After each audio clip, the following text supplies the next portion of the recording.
Donc, alors, aujourd'hui, le titre de mon message, disons, j'avoue que c'est un peu catchy comme titre. Je pense que j'ai fait exprès pour capter votre attention, capter l'attention de ceux aussi qui vont voir le titre sur YouTube.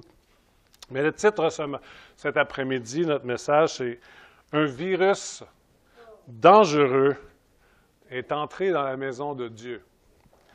Un virus dangereux est entré dans la maison de Dieu. J'étais censé donner ce message-là le mois passé, lors de notre semaine de jeûne et de prière. Et puis, notre thème était justement sur que la maison de Dieu soit une maison pour toutes les nations. Et Scott avait enseigné sur le passage de Jésus qui chassait les vendeurs du temple. Et j'étais censé apporter un autre message avec un autre angle, mais similaire quand même, sur le même sujet, sur le même passage la semaine d'après, mais pour une question de maladie, je n'avais pas pu le donner. Et j'y ai travaillé davantage dans les semaines dernières.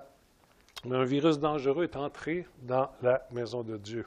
Et Scott a touché un point que je ne connaissais pas et qui nous a aidés, je pense pas juste à moi, mais à mieux comprendre la saine et sainte colère de Jésus lorsqu'il a chassé les vendeurs du temple, les échangeurs d'argent aussi.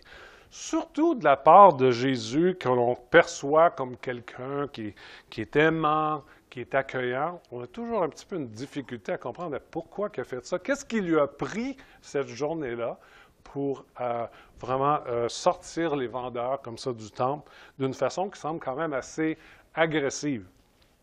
Lisons ensemble le texte dans Marc 11, versets 15 à 17. Marc 11, 15 à 17. Ils arrivèrent à Jérusalem, et Jésus entra dans le temple. Il se mit à chasser ceux qui vendaient et qui achetaient dans le temple. Il renversa les tables des changeurs. Si on regarde dans l'Évangile de Jean, on voit quand même qu'il a pris des cordes et qu'il en a fait un fouet avec des cordes. Il renversa les tables des changeurs et les sièges des vendeurs de pigeons, et il ne laissait personne transporter aucun objet à travers le temple. Et il enseignait et disait, « N'est-il pas écrit, donc il parlait de textes de l'Ancien Testament, « Ma maison sera appelée une maison de prière pour toutes les nations, mais vous en avez fait une caverne de voleurs. » Et ça, c'est la chose donc que je n'avais jamais considérée, et ce que Scott nous a partagé cette semaine-là, c'est que ce lieu en particulier où les vendeurs et échangeurs d'argent étaient installés était devenu comme un gros dépanneur, hein, où on vendait très cher des animaux qui étaient pour être sacrifiés et on échangeait l'argent pour la monnaie. Les gens venaient de différents endroits et avec la monnaie locale, ou du moins la monnaie du temple. Et ces vendeurs, et c'est cette partie-là, donc je n'étais pas au courant, mais ces vendeurs et échangeurs prenaient toute la place qui était située dans ce qu'on appelait la cour des non-juifs, ou la cour des étrangers. C'était une place, un lieu qui était dédié à ceux qui n'étaient pas juifs, aux étrangers, à ceux qui n'étaient, on pourrait dire de nos jours, pas encore convertis, mais qui étaient intéressés à Dieu. Il y avait cet espace-là. Si vous voulez lire aussi, ceux qui prennent des notes dans 1 Roi, chapitre 8, versets 41 et 43, ça nous éclaire davantage sur ceci. Ce lieu était tellement rempli de vendeurs, d'échangeurs, c'était devenu une place chaotique et remplie de ces personnes-là, que ça prenait toute la place et ça l'empêchait, les non-croyants, de s'approcher de Dieu et de s'approcher de sa maison. Et Jésus ici était très concerné par ces non-juifs, très concerné par ces non-croyants, et je crois qu'il l'est encore aujourd'hui, concerné par ceux qui ne le connaissent pas encore. Et ces gens-là qui ne pouvaient pas connaître le seul et unique Dieu et expérimenter la présence de Dieu dans cette maison de prière à cause de tout ce brouhaha, de tout cet espace qui était supposément pour eux. C'était comme un virus qui était entré subtilement dans la maison de Dieu, peu à peu, graduellement avec les années, puis empêchant les non-croyants à y entrer. Depuis la venue de Jésus et le début de son Église sur cette terre, nous voyons plusieurs textes dans le Nouveau Testament qui nous disent que le temple de Dieu, la maison de Dieu, l'Église de Dieu n'est pas un bâtiment. D'ailleurs, un autre point intéressant, c'est que même dans l'Ancien Testament, on voit que le désir de Dieu, c'était d'être proche de son peuple, de vivre au milieu de son peuple et de manifester ainsi sa présence et aussi sa puissance. Et nous avons, on pourrait dire, un Dieu qui est chaleureux et un Dieu de proximité qui veut être proche et au milieu de nous. Et ça, c'est depuis le début. Avoir un temple, un édifice dans un seul lieu, n'était pas le plan initial de Dieu.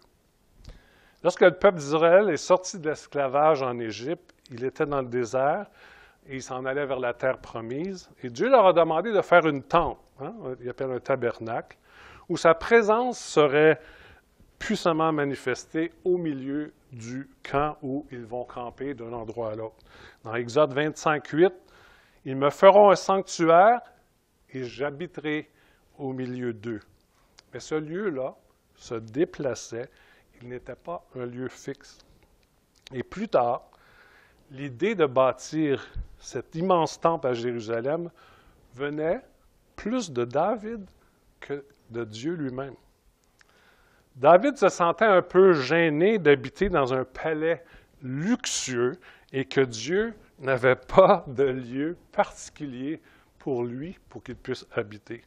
Et regardez, on ne le lira pas, mais si vous pouvez regarder dans 2 Samuel chapitre 7, et en particulier les versets 5 à 7, qui est très intéressant pour nous éclairer là-dessus. Et Dieu dit d'ailleurs dans 1 Roi 8, 18, « Tu peux construire un temple pour moi. » C'est une très bonne intention. C'est intéressant, il n'a pas dit « David, ensuite Salomon, bâtit un temple pour moi. » Il dit « Ah, tu veux construire un temple pour moi? » C'est une bonne intention. On va dire « C'est cool, c'est pas une mauvaise idée. » Mais ce n'est pas lui qui l'avait demandé de le faire. Dans Actes 17, 24, alors que l'apôtre Paul parle à des gens non-croyants ou des gens qui sont plus d'arrière-plan grec à Athènes, il dit cette phrase suivante, « Le Dieu qui a fait le monde et tout ce qui s'y trouve, étant le Seigneur du ciel et de la terre, n'habite point dans des temples faits de mains d'hommes. » Et encore aujourd'hui, les bâtiments d'église peuvent être très pratiques. Et je ne suis pas contre les bâtiments d'église, il y en a qui en ont, d'autres qui n'en ont pas. Et dans bien des cas, ça peut même faciliter la tâche parce qu'il y a une plus grande, peut-être je pourrais dire, visibilité ou d'une façon peut-être plus pratique, dépendant de chaque église. Mais Dieu n'habite pas particulièrement dans des bâtiments, mais on peut ressentir sa présence dans ces lieux parce que Dieu est partout.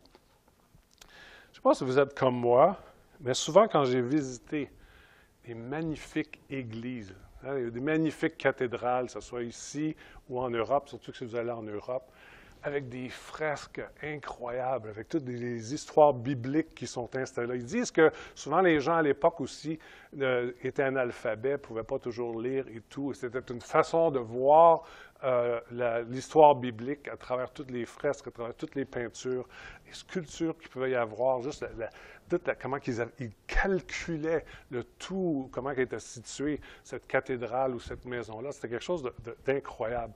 Et je me suis allé souvent visiter ces lieux-là avec comme un mélange en dedans de moi, un côté partagé. Et je ne sais pas si vous avez vécu la même chose aussi, où c'est que je disais, je trouvais ces endroits-là superbes, beaucoup de créativité, les arts, mais à cette époque-là, les gens autour étaient très, très pauvres. Pourquoi qu'ils n'ont pas utilisé tout cet argent pour aider les pauvres autour? Vous êtes-vous déjà posé la question? Judas a fait le même commentaire. Quand cette femme est venue avec un vase d'albâtre de grand prix, une année de salaire, qu'ils disent à peu près, a brisé ça par terre. Ensuite, avec le parfum, elle a lavé ses cheveux, elle a lavé les pieds de Jésus. Et Judas a dit, bon, ils disent parce que c'est lui qui tenait la bourse aussi, mais les autres disciples probablement secouaient la tête. On aurait pu, quel gaspillage, on aurait pu donner ça aux pauvres. Et c'est intéressant parce que Jésus n'a pas corrigé cette femme à ce sujet-là. Il n'a pas dit, c'est pas le meilleur move là, que tu as fait. Là, hein? Tu aurais peut-être pu donner ça aux pauvres à la place. Là, ça a été pas mal un gaspillage. Maintenant, comment je vois, quand je vais dans ces églises, je vais dans ces cathédrales, ces endroits-là, je vois quand même aussi que c'est des endroits qui sont splendides, des endroits qui sont souvent tranquilles. Et encore aujourd'hui, c'est comme des témoins à plein de milliers, si ce n'est pas des endroits, des millions de personnes qui visitent ces endroits-là. Et ça montre dans un autre sens, d'un autre angle de l'aspect de Dieu, sa grandeur, sa magnificence et sa créativité. Et c'est un peu comme dans le temple, dans l'Ancien Testament, le temple qui avait été construit. Je peux dire que c'était peut-être pas nécessaire, mais aujourd'hui, ça parle encore d'un autre aspect de la grandeur de Dieu. Et ça, c'est mon point de vue. Donc, Dieu habite particulièrement au milieu de ceux qui se rassemblent ensemble pour le louer, pour le célébrer, prier, entendre sa parole. Il dit, là où 2 ou 3 sont réunis en son nom, je suis au milieu de vous. So, peu importe le bâtiment d'église que nous avons ou pas, Dieu est présent d'une façon particulière lorsqu'on se rassemble ensemble. J'avais des amis d'Ontario qui avaient déménagé au Québec. Et eux, dans leur église, avant, ils se réunissaient dans des gymnases. Ils louaient des gymnases. Et ils ont amené leurs petits-enfants visiter dans la ville de Québec une église. Et les enfants sont entrés, puis ils regardaient autour, puis ils disaient « Papa, c'est quoi ça? » Là, c'est une question très protestante des petits-enfants. Il dit « C'est une église. » « Non! C'est pas une église. » « Ben oui, je te dis, c'est une église. Mais pourquoi tu ne penses pas que ce n'est pas une église? Il dit, il n'y a pas de panier de basket. Pour lui, aller à l'église, il y avait des paniers de basket. On a toute notre façon peut-être de voir l'église.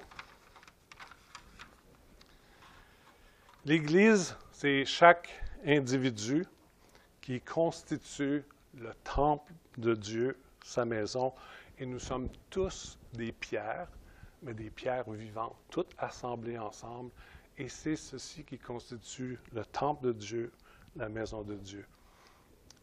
Éphésiens 2, versets 19 à 21. « Ainsi donc, vous n'êtes plus des étrangers ni des gens du dehors. » C'est intéressant, vous pensez à ceux qui étaient à la porte du temple, les étrangers, les gens du dehors. Vous n'êtes plus les étrangers ou les gens du dehors, mais vous êtes concitoyens des saints, gens de la maison de Dieu. Vous avez été édifiés sur le fondement des apôtres et des prophètes, Jésus-Christ lui-même étant la pierre angulaire, ça veut dire qui est la pierre principale.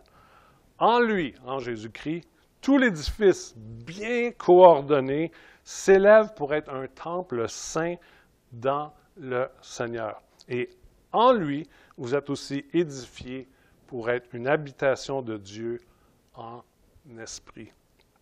Un autre beau texte dans 1 Pierre 2, 5, il dit « Et vous-même, comme des pierres vivantes, édifiez-vous pour faire une maison spirituelle. » Donc aujourd'hui, le temple de Dieu, la maison de Dieu, c'est l'Église formée de pierres vivantes. Et cette maison est avant tout spirituelle, mais elle est visible dans ce monde par nos actions, par nos activités, par notre incarnation dans le monde. Nous sommes en vivant au milieu du peuple qui est autour de nous. Mais la question qu'on peut se poser en tant qu'Église, et surtout en tant que leader d'Église, est-ce qu'il y a des domaines, des choses des virus dans la vie de l'Église qui se sont infiltrés et qui empêchent les non-croyants de vouloir s'approcher de la maison de Dieu. Est-ce que des virus qui se sont infiltrés graduellement, qui empêchent les non-croyants à entrer dans la maison de Dieu ou qui les éloignent de la maison de Dieu? Ici, je mets un bémol.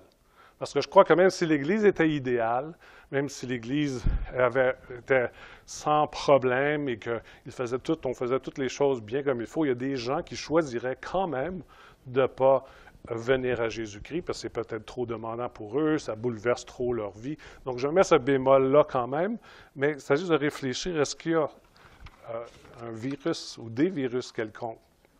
Malheureusement, dans l'histoire de l'Église, certaines choses se répètent.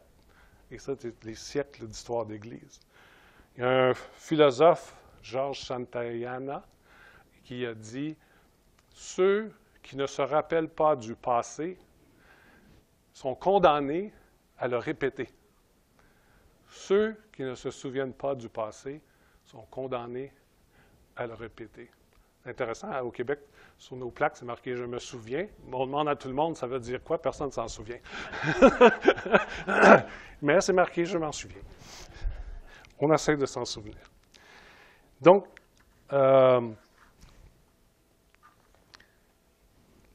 justement, malheureusement, dans l'histoire, on répète, que ce soit l'Église catholique, que ce soit l'Église protestante, au niveau des orthodoxes, je ne connais pas assez, je connais un peu l'histoire de l'Église orthodoxe, mais pas assez pour savoir si ces mêmes virus se sont produits aussi parmi eux dans les siècles derniers. Et je vais en nommer quelques-uns des virus.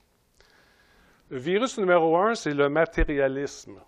Alors qu'au nom de Dieu, on l'utilise, les gens peuvent utiliser Dieu pour faire de l'argent de façon inappropriée et s'accumuler des richesses, des fois même par manipulation. Et ça contribue beaucoup à éloigner les gens de Dieu. Et je ne veux pas dire ici que l'Église doit être pauvre, misérable, démunie et tout, mais plutôt, et je ne dis pas que c'est la majorité des représentants ou des églises qui ont fait ceci, mais quand même, ça c'est une chose qu'on sait, on le sent quand on parle aux gens, des questions financières et qui ont été abusées, plutôt que d'être des bons investisseurs de l'argent que Dieu nous donne, et même avec la générosité qu'on a, qu'on puisse l'utiliser à bon escient. Un autre virus qui a empêché, qui empêche des fois encore les gens à s'approcher de la maison de Dieu, l'abus. L'abus. Combien de personnes ont vécu au sein de l'Église avec un grand E? Les abus sexuels, les abus psychologiques. Et un abus qu'on touche moins, puis on pense qu'on est immunisé dans les milieux évangéliques, mais qui est très présent dans certains milieux, c'est l'abus spirituel aussi, dont beaucoup, malheureusement, expérimentent. Et comme j'ai dit, ce n'est pas tous, ce n'est pas la majorité, mais c'est là, et ça l'empêche bien souvent les non-croyants à s'approcher de la maison de Dieu, un peu comme on voyait à la porte du temple. Un autre virus, et je vais vous décourager aujourd'hui, hein, quelqu'un avait dit que ça va être étourdissant, ça va être un petit peu, mais vous allez voir, ça va bien finir. Virus numéro 3. Christophe, ne parle pas derrière ton masque, là. Virus numéro 3, et là, c'en est un délicat aussi. Quand les leaders dans l'Église deviennent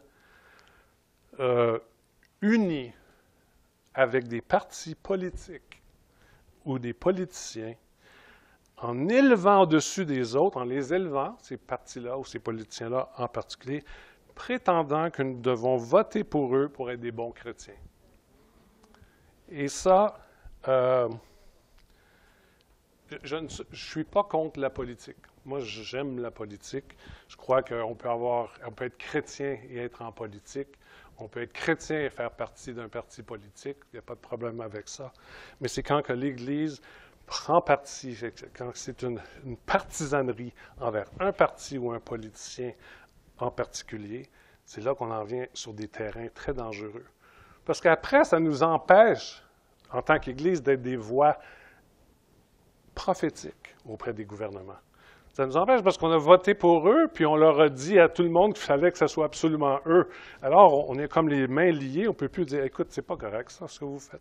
Et c'est pas correct ce que vous faites, telle chose. Donc, il y a ce danger de mélanger politique et religion, et qui a été souvent refait, malheureusement, dans l'histoire de l'Église, qui est un virus. Et un dernier, parce que je ne veux pas vous décourager avec plein de virus, on a déjà assez de gérer celui qu'on essaie de gérer présentement.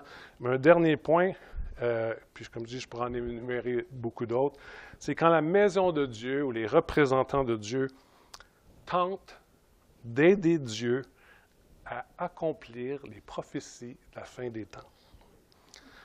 En prenant, on va voir sur un terrain glissant là, en prenant des positions arrêtées sur ce qui se passe dans le monde, et particulièrement en Israël. Et surtout avec ce fameux temple dont je parle aujourd'hui, où Jésus a chassé les vendeurs du temple, qui a été détruit depuis nombreuses années. Et je sais qu'il y a toutes sortes de théories, de théologie au niveau de la reconstruction de ce temple-là, et je ne veux pas aller sur ce terrain-là, à ce sujet-là, mais une chose que j'ai beaucoup à cœur de dire et de partager, c'est de laisser Dieu faire lui-même son œuvre d'accomplir ses prophéties. Il est assez vieux, il est assez mature, là, il est très, très vieux, il est assez mature pour pouvoir accomplir ses propres prophéties. Et il l'a toujours fait dans l'histoire de l'Église et il va continuer à le faire. Il n'y a pas besoin de personne. Et souvent, ces prophéties-là, ça ne se passe pas comme on le pense. Avez-vous déjà remarqué ça? Même le peuple d'Israël, le peuple juif, a mal interprété la première venue du Sauveur. Qu'est-ce qui dit que nous, on n'interprétera pas mal sa deuxième venue? Ça peut être probable aussi. Ça ne veut pas dire de ne pas étudier, ça ne veut pas dire de ne pas avoir des positions sur la fin des temps, mais de faire attention, de ne pas essayer d'aider Dieu à accomplir ces fameuses prophéties. Donc, je crois que la position principale que nous devions avoir, c'est de vivre des vies rangées, avec le moins de virus possible dans nos vies personnelles que dans les vies de l'Église, et prêts à rencontrer notre Dieu quand il sera le temps de le faire face à face. Et d'ailleurs, en étudiant tout ça, je trouvais ça intéressant comment je voyais que les gens religieux étaient beaucoup plus préoccupés à propos du temple que Jésus lui-même. Donc, bref, quelle leçon on peut en soutirer de cette première partie? Ici, je m'adresse surtout aux leaders, et je m'inclus aussi aux leaders d'Église. Faisons attention, très attention, de ne pas laisser infiltrer, entre autres, dans la maison de Dieu, des virus tels le matérialisme extrême, des abus de toutes sortes, de la politique partisane et des théories de toutes sortes sur la fin des temps. Et pourquoi Jésus a été si dur, et même il a pris avec des cordes et tout, avec le fouet, à renverser les tables dans le temple? C'est parce qu'il a toujours été plus strict avec les leaders religieux et c'est eux qui avaient permis que ces choses-là se passent à l'entrée du temple. C'est intéressant que jamais on a vu dans les évangiles Jésus renverser les tables des collecteurs d'impôts. Il aurait pu le faire, mais ce n'était pas son domaine. Mais quand des gens qui se disent représentants de Dieu ou de la maison de Dieu, là, ça touchait vivement Jésus dans son fort intérieur. Combien de fois dans les évangiles nous voyons Jésus venir très fort contre les scribes et les pharisiens? Il leur rentre, comme on dit en québécois, il leur rentre dedans et pas à peu près. Hein? Et souvent, quand on pense aux scribes et aux pharisiens, on pense toujours que c'est quelqu'un d'autre que nous. Hein? Ah oui, tel groupe, ils sont tellement pharisiens, telle personne dans l'Église, tellement pharisien. Mais il y a un pharisien dans chacun de nous qui dort, puis des fois il se réveille. Puis des fois il est très éveillé et il peut ressortir et remonter à la surface assez facilement. Dans Matthieu 23, je ne le lirai pas, pendant 39 versets, lisez-le à la maison, si ça vous tente. Jésus les traite de tous les noms. Il énumère avec fermeté des choses injustes et hypocrites qu'ils font, ces leaders religieux-là. Pourquoi? Parce qu'ils sont supposés être des représentants de Dieu sur cette terre. Ça veut dire que les gens regardent et disent, hop, ça c'est Dieu, c'est des représentants de Dieu. Ils sont supposés être des ambassadeurs, c'est vrai qu'on l'est tous aussi, mais particulièrement eux. Il est donc très important qu'ils se comportent bien. Et à plusieurs reprises, Jésus leur répète dans ce même chapitre-là, vous serez jugés plus sévèrement. Vous serez jugés plus sévèrement. Et dans Jacques 3,1, dans l'Épître de Jacques, il est écrit « Mes frères, qu'il n'y a pas parmi vous un grand nombre de personnes qui se mettent à enseigner, car vous savez que nous serons jugés plus sévèrement. » Donc, on a vu dans ce texte que Jésus était furieux, mais sans péché, et pris d'une sainte et saine colère, reprit sévèrement ces personnes parce qu'il était Dieu lui-même. Il était rempli de cette autorité divine et il voyait ce qui se passait dans sa maison. Et l'envers de la médaille, attention aujourd'hui dans les églises, ceux qui se sont auto-proclamés prophètes et qui ne sont pas redevables à personne, s'attaquant avec mépris et orgueil aux églises et aux leaders. Et ça, c'est un autre bémol que je voulais entrer aussi à l'intérieur. Laissons Dieu faire son travail de nettoyer sa maison afin qu'elle devienne une maison de prière pour toutes les nations, que son Église ne repousse pas les non-croyants par son mauvais comportement.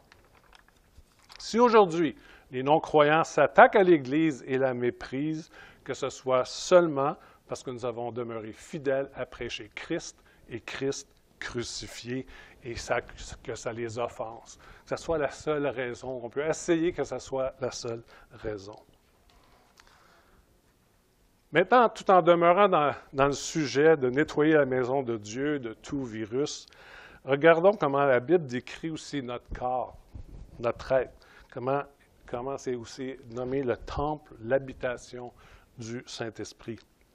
Donc, on a vu que l'Église est formée de pierres vivantes, tout ensemble, devient le temple, la maison de Dieu, mais aussi tous ceux qui ont invité Jésus-Christ dans leur vie à un moment donné, qui ont accepté, qui ont reconnu leur faute et qui ont demandé à Jésus de venir les sauver, ont fait partie de la famille de Dieu, mais le Saint-Esprit vient habiter en nous alors que nous avons vécu cette nouvelle naissance, cette naissance spirituelle, et nos corps deviennent, le Saint-Esprit vient en nous, on devient le temple de Dieu, l'habitation de Dieu.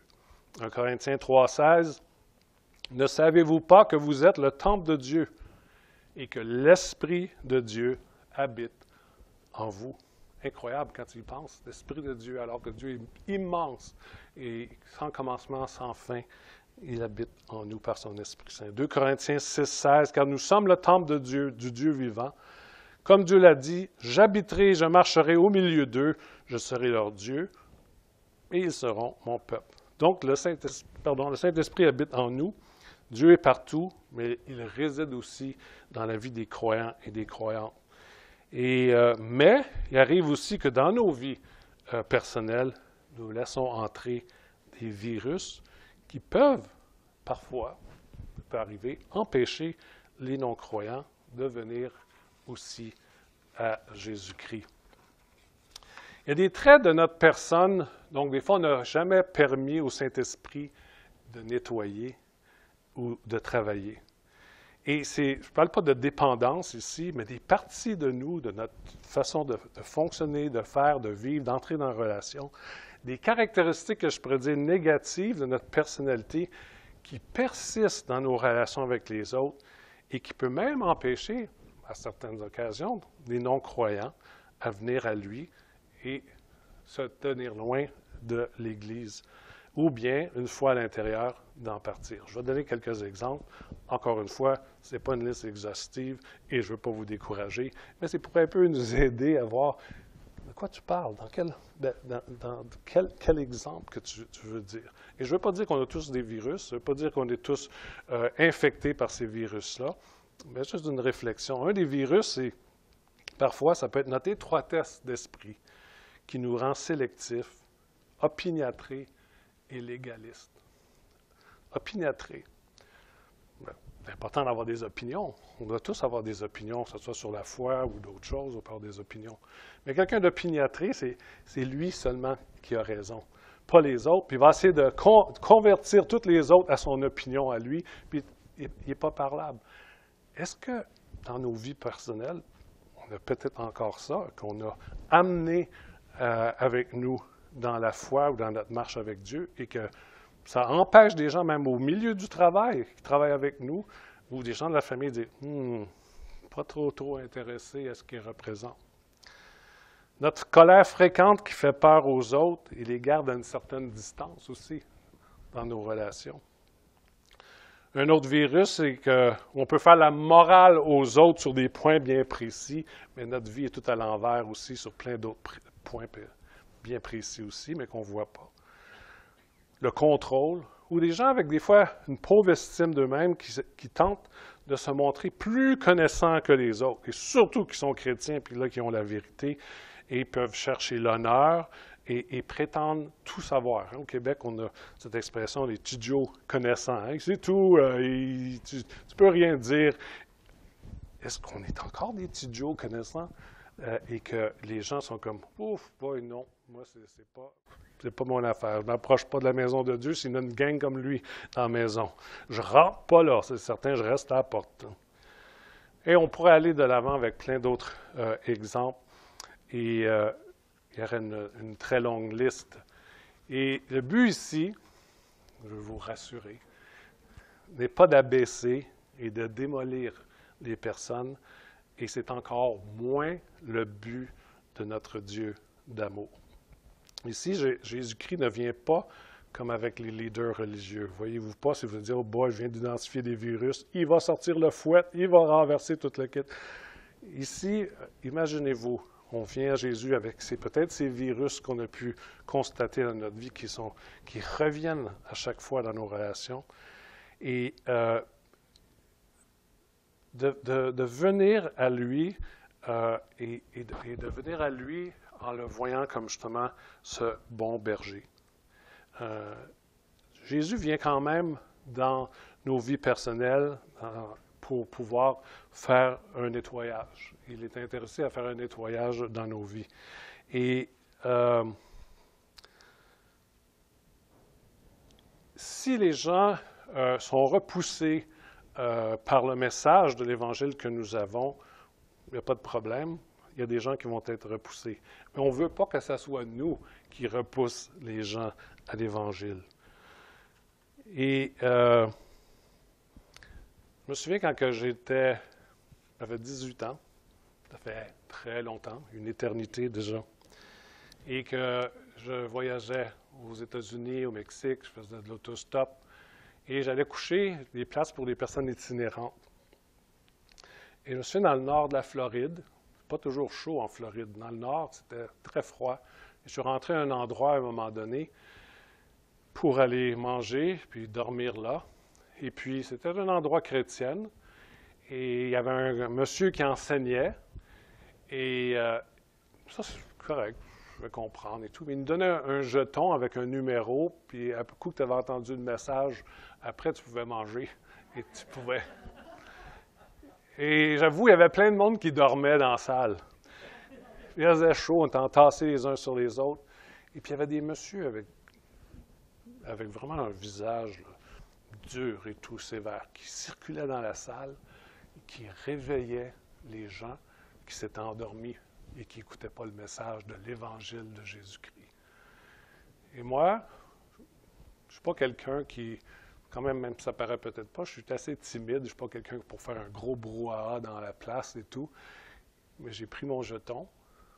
Discrètement, je me suis faufilé jusqu'en arrière et j'ai mis dans la main du monsieur qui me l'avait donné et j'ai dit en chuchotant, « Si c'est ça, Jésus, vous le gardez pour vous. » Et je suis sorti dehors, je n'ai pas mangé et j'ai couché dehors au froid. Mais je préférais faire ça que de voir ce qui se passait là à l'intérieur. Par la grâce de Dieu, des mois plus tard, j'ai pu passer par-dessus ça et entrer dans la maison de Dieu, entrer dans l'Église. mais c'est quelque chose qui malheureusement arrive. En cette période de COVID-19, les confinements, des confinements totaux, des pré-confinements, on est tous mélangés, tout ça, personne ne sait au juste c'est quoi. Beaucoup d'entre nous, on a saisi l'occasion pour faire le ménage dans nos maisons, hein? Ou bien la rénovation. Y a-tu quand on fait ici le ménage à la maison, rénovation? Non. OK. On ne vous jugera pas, vous n'avez pas fait de ménage dans vos maisons. Mais je sais que nous, on avait une liste de choses à faire, on n'a pas encore terminé, hein? C'est ça. On était ambitieux. Oui, on va être à la maison pour un bout de temps, on va en faire du ménage. Puis après, on regardait ça, notre liste n'est pas encore complètement complétée. Là. Fait qu'on a encore des choses à nettoyer. Oui. On va faire un autre confinement. Non, non, non, non, non. Mais c'est vrai que c'est une bonne occasion pour pouvoir nettoyer nos maisons aussi spirituelles. Et qu'on puisse demander à notre bon Père Céleste de nous sonder et réfléchir, prier sérieusement avec un bon examen de conscience au sujet des traits peut-être persistants négatifs dont le Saint-Esprit doit nettoyer dans nos vies personnelles. Par contre, si vous êtes une personnalité qui se culpabilise facilement, pour tout, hein, et qui a déjà de la difficulté à voir des bonnes choses en vous, s'il vous plaît, relaxez. Relaxez. Venez à Jésus, ce bon berger, comme j'ai dit tout à l'heure, qui prendra soin de vous et vous guidera délicatement vers le chemin à suivre. Et entendre sa voix douce qui nous dit « Viens, viens mon enfant bien-aimé, viens abandonner ces fardeaux, viens abandonner ces choses que peut-être tu portes depuis des années et je vais t'échanger pour mon fardeau qui est doux et léger. » Par contre,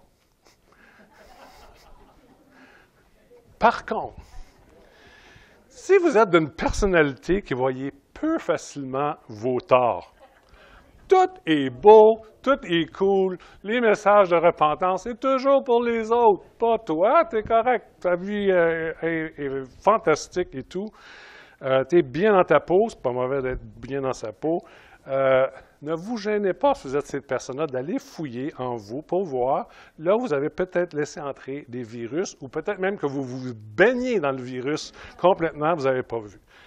Si après ça, vous n'en voyez pas rien, vous ne voyez rien, demandez aux autres autour de vous ce qui ne va pas dans vos relations avec les autres. Mais rassurez-les que vous ne les bombarderez pas et que vous allez dire OK, merci beaucoup. Et vous ne demanderez pas de le faire tout de suite parce que je pense que c'est des choses qu'on ne doit pas faire à la sauvette. C'est des choses qu'on doit prendre le temps de vraiment réfléchir avec Dieu et de bien comprendre. Conclusion. Par contre, non. Conclusion.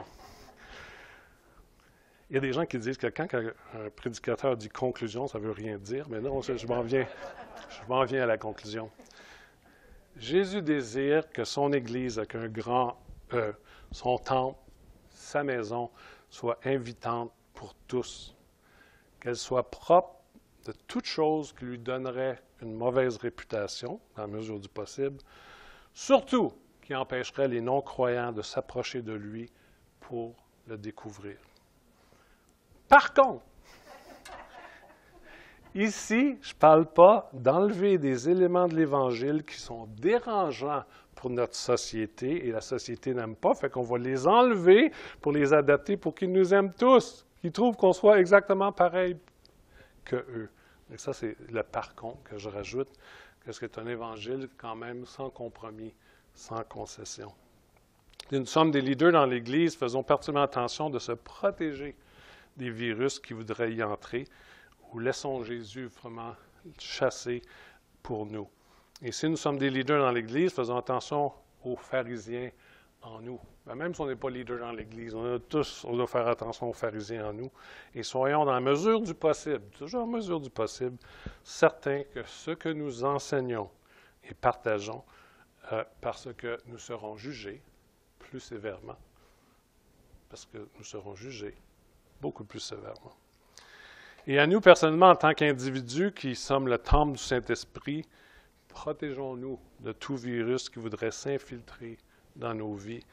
Examinons là où nos traits, peut-être des traits négatifs qui se répètent dans toutes nos relations et que nous brousillons toutes nos relations avec les autres. Observons, regardons ici s'il y a quelque chose qu'on doit remettre à Jésus-Christ. Et à l'Église de Jésus-Christ, c'est pierre vivante, et à nous tous individuellement, unissons-nous. C'est vraiment un appel, unissons-nous, sans s'entre-déchirer, surtout sur les réseaux sociaux. Pour nettoyer la maison de Dieu en cette fin d'année 2020, pour débuter une année 2021 nouvelle, prêt à accueillir des gens qui sont à l'entrée et qui ne sont pas encore dans la maison de Dieu. La moisson est grande et il y a peu d'ouvriers parce qu'ils sont malheureusement trop préoccupés à se disputer sur d'autres sujets secondaires. Que nos cœurs ne s'endurcissent pas les uns envers les autres. Soyons vraiment la maison de Dieu, soyons vraiment la maison du Père et accourons vers les fils prodigues qui reviendront à la maison du Père et faire entrer à la fête les fils aînés qui sont là depuis de nombreuses années, mais qui ont perdu le sens de la fête. J'aimerais terminer avec un psaume, très beau psaume 84, versets 2, 3 et 5, dans Parole de vie. Comme j'aime ta maison, Seigneur de l'univers, je meurs d'impatience en attendant d'entrer dans les cours de ton temple. Mon cœur et mon corps crient de joie vers le Dieu vivant. Ils sont heureux, ceux qui habitent dans ta maison, sans cesse, ils peuvent chanter ta louange. Amen. Je vais prier. J'aimerais prier en premier lieu pour peut-être des personnes qui ne sont pas encore dans la maison de Dieu, qui sont à la porte, qui sont incertains, qui se posent des questions, et de prier pour que c'est peut-être une occasion justement de pouvoir entrer dans la maison de Dieu. Seigneur, je veux te prier pour les personnes qui peuvent être ici présentes cet après-midi ou qui vont écouter ce message aussi en ligne. Et Seigneur, qui ont des hésitations. Peut-être qu'ils ont des hésitations à cause justement de certains virus qui ont entré dans ton Église et qui sentent qu'ils ne sont pas certains, Seigneur, d'y entrer. Seigneur, en ton nom et au nom de ton Église, nous leur demandons pardon pour des choses qui ont pu être faites de façon mauvaise. Ces virus, Seigneur, qui a atteint ton Église. Mais Père, nous te prions que malgré tout ça, tu puisses vraiment toucher les cœurs, toucher leur esprit et qu'ils puissent venir à toi, Seigneur, t'accepter, de faire un pas de foi et d'entrer, d'ouvrir cette grande porte qui est de ta maison, ton temple. D'ailleurs, nous voulons aussi prier pour ceux qui sont déjà dans la maison de Dieu et qui, même avant le COVID-19, peut-être se sont confinés d'elles-mêmes et sont demeurés cachés dans la maison de Dieu. Nous te prions pour que tu puisses ouvrir des portes et qu'on ait des occasions de pouvoir inviter ceux du dehors qui sont à l'entrée et qui sont hésitants et que nous puissions les accueillir, Seigneur, comme toi, Jésus, tu accueilles et tu nous as accueillis aussi chacun et chacune un jour. Et c'est dans le nom de Jésus-Christ que nous prions. Amen.